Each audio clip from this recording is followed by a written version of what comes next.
امام جعفر صادق علیہ السلام 702 سے 703 عیسوی کو مدینہ منورہ میں پیدا ہوئے۔ آپ علیہ السلام کربلا سے 22 سال بعد پیدا ہوئے تھے۔ امام جعفر صادق علیہ السلام حضرت محمد صلی اللہ علیہ وآلہ وسلم کی نسل میں سے تھے۔ آپ حضرت ابوبکر صدیق کی نسل میں سے بھی تھے۔ امام جعفر صادق علیہ السلام نے اپنی زندگی کے پہلے 14 سال اپنے دادا امام زین العابدین کے ساتھ گزارے، جو کہ امام حسین کے بیٹے تھے۔ امام جعفر صادق علیہ السلام کا بچپن سائنس، ریلیجن اور قرآن سیکھنے میں گزرا۔ کافی کتابوں میں لکھا گیا ہے کہ جب امام جعفر صادق علیہ السلام چھوٹے تھے تو وہ اپنے والد کے بنائے ہوئے امام باقر کے ایجوکیشن انسٹیٹیوٹ میں آتے تھے۔ وہاں وہ ینگ اسٹوڈنٹس سے سیکھنے کی بجائے ان سے سیریس میٹرز پر بات کرتے، یہاں تک کہ فادر آف کیمسٹری جابر بن حیان امام جعفر صادق علیہ السلام کے اسٹوڈنٹ تھے۔ کیمسٹری، فارمیسی، فلاسفی، ایسٹرونومی اور میڈیسن کے ایکسپرٹ تھے۔ انہوں نے کیمسٹری میں بہت کچھ کنٹریبیوٹ کیا ہے اور بہت سی انوینشنز بھی کی ہیں۔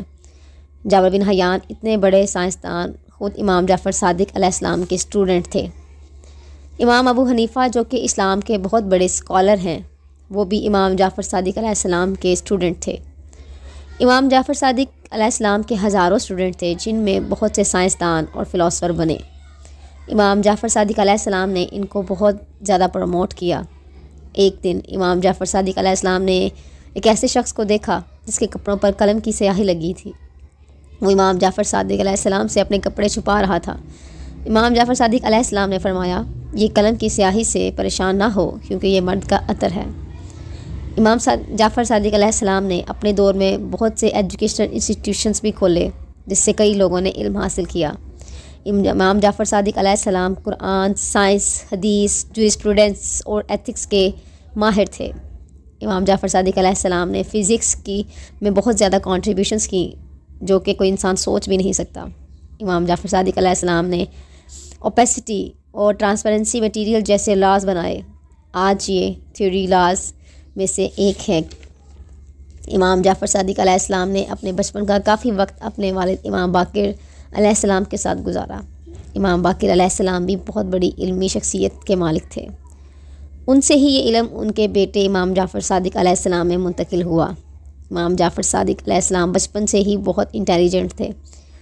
جب امام جعفر صادق علیہ السلام 11 سال کے تھے تو ایک دن جب کلاس میں انٹر ہوئے، وہاں لوگ اسٹرونومی ڈسکس کر رہے تھے۔ امام جعفر صادق علیہ السلام نے کہا، زمین فلیٹ نہیں ہے، کیونکہ جس طرح سورج مشرق سے نکلتا ہے مغرب میں غروب ہوتا ہے، اور جس طرح 24 گھنٹوں میں دن رات بدلتے ہیں، اس وجہ سے زمین کا فلیٹ ہونا ممکن ہی نہیں۔ وہاں بیٹھے سب لوگ یہ سن کر حیران ہو گئے کہ 1 سال کا لڑکا اتنا کچھ کیسے جانتا ہے۔ امام جعفر صادق علیہ السلام نے 12 سال کی عمر میں ایرسٹل کی 4 ایلیمنٹس کی جو تھیوری کو بھی ریجیکٹ کر دیا تھا، اور فرمایا کہ مجھے حیرانی ہے کہ ایرسٹل جیسا شخص کیسے کہہ سکتا ہے کہ اس دنیا میں 4 ایلیمنٹس ہیں، زمین، ہوا، آگ اور پانی، جبکہ زمین میں کوئی ایلیمنٹس نہیں ہے۔ اس کے اندر ایلیمنٹس ہیں۔ زمین میں موجود ہر میٹل ایک ایلیمنٹ ہے۔ ایرسٹل کی اس 4 ایلیمنٹس تھیوری پر لوگ 1000 سال تک یقین کرتے رہے۔ ایرسٹل بہت بڑے فلاسفر تھے، اس لیے کسی میں ہمت نہیں ہوئی کہ ان کی تھیوری کو ریجیکٹ کیا جا سکے، لیکن 12 سال میں امام جعفر صادق علیہ السلام نے اسے غلط ثابت کیا، اور آج کے دور میں کیمسٹری نے 108 ایلیمنٹس کو ریکگنائز کیا ہے۔